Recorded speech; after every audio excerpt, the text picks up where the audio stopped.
Hello दोस्तों, कैसे हैं आप लोग। आशा है आप लोग बहुत ज़्यादा अच्छे होंगे।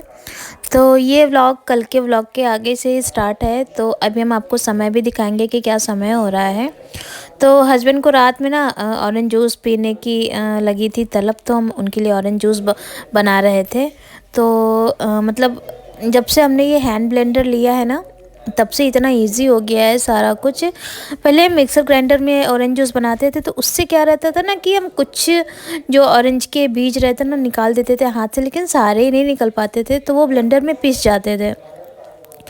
तो जूस ना हल्का सा मतलब कड़वाने लगता था। अभी जब से हमने हैंड ब्लेंडर लिया है ना, उससे क्या रहता है कि उससे बीजे पिसते नहीं हैं और जूस भी बहुत अच्छे से निकल आता है। तो इतना इजी हो गया है, इतना टेस्टी जूस बनता है, इतना टेस्टी बनता है, हस्बैंड को बहुत ज़्यादा पसंद आता है। तभी उन्होंने हमको रात में भेजा था बनाने के लिए। और बर्तन भी बहुत कम गंदे होते हैं। हम इसी ये जो जग है ना पानी वाला, हम इसी में जूस बना लेंगे और इसी से छान के, इसी से ग्लास में छान के हस्बैंड को दे देंगे जाके फटाक से। तो बर्तन भी बहुत कम गंदे होते हैं। तो अभी आपको देखने को मिलेगा, ये देखिए ये है ब्लेंडर मेरा। बस 2 मिनट लगेगा मुश्किल से हमको जूस बनाने में, और मतलब तारीफ़ें तो इतनी होती है ना कि मज़ा ही आ जाती है। तो 2 मिनट हमको लगेगा जूस बनाने में। और हमें इसी जार में ना थोड़ा सा पानी डाल लिया है, और मतलब थोड़ा सा हम इसको मैश कर देंगे इसी में, फिर छान के हस्बैंड को दे देंगे जाके। बहुत ज़्यादा अच्छा जूस बनाता है ये ब्लेंडर, बहुत ज़्यादा अच्छा है। आप लोग बोलेंगे तो हम इसका लिंक आप लोगों के साथ शेयर करेंगे। हमने फ्लिपकार्ट से परचेज़ किया था, तो ये बहुत ज़्यादा ही अच्छा है। तो ये देखिए कितना अच्छे से मतलब निकल आए, इतने अच्छे से जूस निकल आता है ना, ऐसा नहीं है कि पिसता नहीं है अच्छे से या कुछ है। तो बहुत अच्छे से पिस जाता है और बहुत अच्छे से जूस निकल आता है। और हमें जूस ना छान रहे थे, तो इसमें सारा उसका जो ऑरेंज का पल्प आ गया, तो फिर हमने दोबारा से हमको फिर से छानना पड़ा। थोड़ा मेरी आवाज़ को इग्नोर कर दीजिएगा, क्योंकि मेरे भी कोल्ड हो गया है। मौसम बहुत तेज़ी से बदल रहा है, तो मेरी भी कोल्ड हो गया है। बच्चों के तो था ही, अब मेरे भी हो गया है। तो बहुत ज़्यादा परेशानी होती है जब कोल्ड हो जाता है। बच्चे भी परेशान हैं और हम भी परेशान हैं, भी हस्बैंड बचे हुए हैं। लेकिन हमको लग रहा है ना, रात में ये ऑरेंज का जूस पी पी के वो भी बहुत जल्दी बीमार पड़ने वाले हैं। हम बोलते हैं कि सुबह पिया करें और रात में ना पिया करें, लेकिन सुबह ना उनके पास समय ही नहीं होता है कब पिए। और रात में क्या रहता है ना कि जब तक जगते हैं तब तक कुछ ना कुछ उनको चाहिए होता है खाने पीने के लिए। तो रात में समय रहता है पीने का, सुबह बन नहीं पाता है। मतलब अगर पिए तो हम बना देंगे, ऐसा कोई टाइम नहीं लगता है, लेकिन सुबह उनको पसंद ही नहीं है पीना। तो हम देखिए अच्छे से इसको ना दबा दबा के निकाल देंगे बढ़िया से, और दे देंगे जाके हस्बैंड को। लगभग 2 संतरे में ना लगभग 1.5 से 2 गिलास जूस निकला हुआ है। थोड़ा सा हमने पानी भी मिलाया था। तो 1 गिलास तो हस्बैंड को दे देंगे जाके। और हस्बैंड कितने ज़्यादा खुश हो गए हैं ये देखिए बहुत ज़्यादा खुश हो गए हैं, जूस उनको मिल गया है तो। और ये पियेंगे। और थोड़ा सा जूस अभी सिद्धि जिद कर रही थी ना, तो सिद्धि को दे देंगे। और देखिए ये 12 बज रहा है, 12 बजे ऑरेंज जूस पी रहे हैं। और ये देखिए सानिध्य की ना बहुत ज़्यादा तबीयत ख़राब है, ये काफ़ी रात का है। और हस्बैंड देखिए कितने चैन से सो रहे हैं, और सानिध्य सो नहीं रहे हैं। बार बार उसको खांसी आ जाती है, उठ जाता है बार बार, और गोदी में लिटाते ना तभी सो रहा है। जैसे ही हम उसको बिस्तर पे लिटा रहे हैं ना, वैसे ही वो जग जा रहा है बार बार।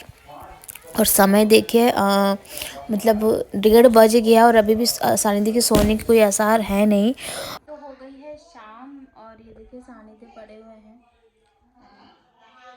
बहुत तबीयत ख़राब है सानिध्य की, इसीलिए व्लॉग भी आजकल ना प्रॉपर नहीं आ पा रहे हैं।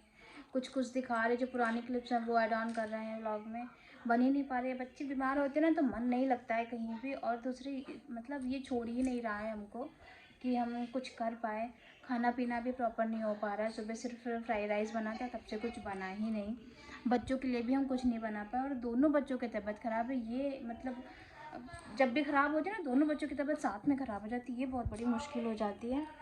तो अभी सानिध्य सो के उठ गए हैं, अब देखिए क्या कर रहे हैं।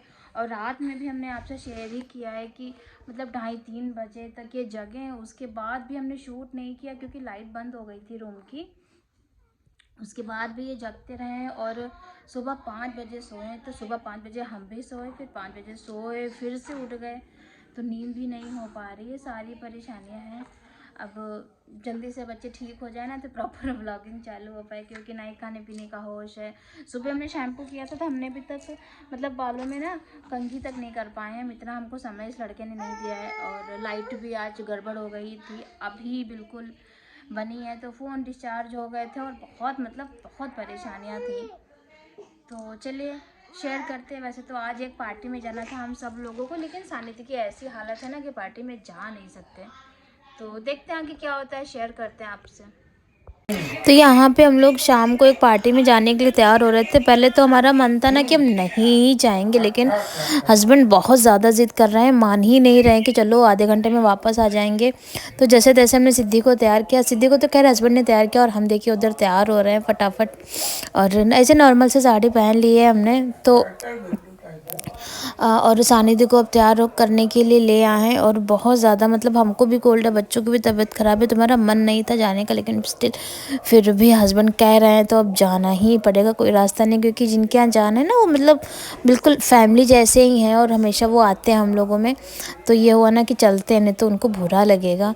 तो यहाँ पे सानिध्य को हम तैयार कर रहे थे। और ये साड़ी, हम हस्बैंड से हमारी बात हो रही थी कि ये साड़ी ना सुंदर तो बहुत लगती है पहनने पे, लेकिन ये गले में ना ये बहुत ज़्यादा चुभ रही थी मेरे, मतलब इतना ज़्यादा परे। दोस्तों हम लोग जा रहे हैं एक शादी में, वैसे तो जाना नहीं था लेकिन हस्बैंड जिद करे तो जाना पड़ेगा। तो निकलते हैं, ये रहा सामान बच्चों का, निकलते हैं क्योंकि बाहर सब लोग गाड़ी में बैठे हैं। तैयार होते हुए आप लोगों को दिखाई नहीं पाए क्योंकि बच्चों की तबीयत गड़बड़ है ना, तो इतनी जल्दी जल्दी वो सब कुछ समझ ही नहीं आया कुछ। तो चलिए चलते हैं वहाँ से, फिर आपको दिखाते हैं। तो रास्ते में हम लोग जा रहे हैं, बहुत ज़्यादा दूर तो नहीं जाना है, पास में ही जाना है, लेकिन फिर भी ना थोड़ा बहुत टाइम तो लग ही रहा है, क्योंकि हम लोगों को पता नहीं था कि एग्जैक्टली है कहाँ पे। तो वो ढूंढते ढूंढते जाने में ना थोड़ा ज़्यादा टाइम लग जाता है। तो यहाँ पे देखिए सिद्धि के आते ही मस्ती शुरू हो गई है, डीजे पे डांस वगैरह कर रहे हैं। सानिध्य की क्योंकि तबीयत गड़बड़ है तो सानिध्य चुपचाप खड़े हैं, और मम्मी ना यहाँ पे, मम्मी को कोई कोई मिल जा रहा है तो मम्मी उनसे बातें कर रही हैं। और क्या है ना कि हम तो किसी को जानते नहीं हैं ज़्यादा, क्योंकि अभी थोड़ा ही टाइम हुआ है मेरी शादी को भी, तो जानते जानते जानेंगे सबको भी, ज़्यादा लोगों को हम जानते नहीं हैं। तो हमको समझ ही नहीं आ रहा था कि कौन कौन है। मम्मी सबसे हमको मिलवा रही थी तो हम सबका आशीर्वाद लिए ले रहे थे, लेकिन हमको ज़्यादा पता नहीं था। और सच में यार साड़ी वाड़ी पहन के बच्चों को संभालना इतना मुश्किल हो जाता है, बाप रे। ऊपर से इतनी हैवी हैवी साड़ियाँ होती हैं ना कि इनको मेरे लिए संभालना बहुत ज़्यादा मुश्किल हो जाता है। एक तो 1.5 की क्या मैं, ऊपर से मेरी हाइट भी बहुत ज़्यादा कम है, तो उनको हील भी कैरी करनी पड़ती है, तो मेरे लिए बहुत ज़्यादा मुश्किल हो जाता है बच्चों को संभालना ऐसे में। और सानिध्य की तबीयत भी ख़राब थी। वैसे सानिध्य ज़्यादा परेशान करते नहीं, लेकिन क्योंकि उनकी तबीयत ख़राब थी तो मतलब तो प्रॉपर गोदी में ही था, वो नीचे उतर ही नहीं रहा था, फीवर था उसको। देखिए कैसे चिपका हुआ है हस्बैंड से। और हम वहाँ उनका आशीर्वाद लेने गए थे, आंटी का जो वहाँ पे बैठी हुई हैं, तो हम उनका आशीर्वाद लेने गए थे। और मम्मी से ये बोलने गए थे कि खाना खाइए चल के, क्योंकि सानिध्य की ना बहुत ज़्यादा तबीयत अब बिगड़ रही है। तो कोल्ड की वजह से ना हम बोल भी नहीं पा रहे, इतनी मेरे गले में तकलीफ़ हो रही है अभी। तो सिद्धि जब वो तैयार हो रही थी ना तो जैकेट नहीं पहनी थी, कह रही थी फ्रॉक के ऊपर मम्मा जैकेट नहीं पहनते हैं। तो बड़ी मुश्किल से हमने उनको समझा के जैकेट वैकेट पहनाई है। और अभी हम लोग सब लोग जा रहे हैं ना खाना खाने। हस्बैंड और अंकित, मेरा भाई भी गया था, हस्बैंड और अंकित ने खाना खा लिया है। और उसके बाद हस्बैंड और अंकित जो है ना बच्चों को देख लेंगे, हम मम्मी डैडी तीनों लोग खाना खा लेंगे। एक लोग मम्मी को खाना दे देंगे और हस्बैंड डैडी को खाना दे देंगे, और सब लोग साथ में खाना खा लेंगे। बच्चों को ये लोग देख लेंगे, क्योंकि सब लोग साथ में खा नहीं सकते, क्योंकि बच्चे खाने नहीं देंगे, बच्चों को भी देखना रहता है ना, बच्चों को देखना संभालना बहुत बड़ा टास्क होता है। तो ये तो अंकित था हम लोगों के साथ तो थोड़ा सा इजी हो गया। और ये देखिए हस्बैंड ले जा रहे हैं मम्मी को चलने में ना थोड़ी सी तकलीफ़ होती है, तो थोड़ा सा ध्यान देना पड़ता है। तो हम लोग जा रहे हैं, मम्मी को खाना खिला देंगे जाके फटाक से। तो चलिए दोस्तों, मिलते हैं आपसे नेक्स्ट वाले ब्लॉग में। तो बने रहिए मेरे साथ ऐसे ही और देखते रहिए मेरे सारे व्लॉग। Bye bye.